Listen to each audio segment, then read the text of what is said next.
আসসালামু আলাইকুম বন্ধুরা, কেমন আছেন সবাই? ভালো আছেন তো? এই যে আজকে দেখুন এই আলুর চপ তৈরি করছি।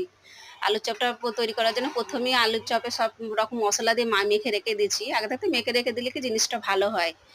এই যে দেখুন না, বাইরেও এখনো অনেকটা রোদ্দুর আছে, অনেকটা সময়ও আছে। সময়ের আগেই আমি ওইটা মসলা মাখিয়ে রেখে দিলাম। এই যে এবার তেল গরম হয়ে গেছে, আলুর চপগুলো এবার একটা, একটা করে বানিয়ে রেখে দিচ্ছি। আজকে আমার আজকে যা রোজা রেখেছে তো উনাকে একটু নাস্তা দেয়া হবে, ওইজন্য উনার জন্য তাড়াতাড়ি করেই এই কটা ভেজে নেওয়া হচ্ছে আগেই। এই যে দেখুন না, কত সুন্দর ফুলে ফেঁপে উঠেছে। এই আগে থাকতে মেখে রেখে দিয়েছিলাম তো বেসনটা, আলুটা, ওইজন্য কত সুন্দর দেখুন না, বড় বড় মচমচে একবারে হয়ে উঠবে দেখবেন না।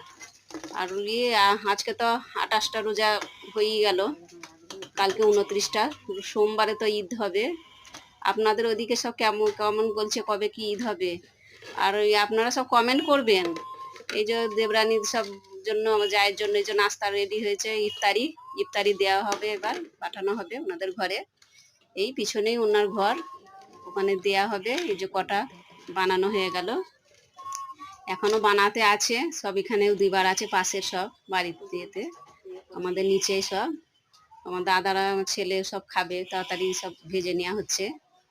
আর সব কমেন্ট করে জানাবেন সব কেমন লাগলো। এই যে আর বেশি সময় নেই, ওই জন্য তাড়াতাড়ি করা হচ্ছে। ইফতারি এবার টাইম হচ্ছে, এবার মসজিদেও তো এটা চালু হয়ে গেছে।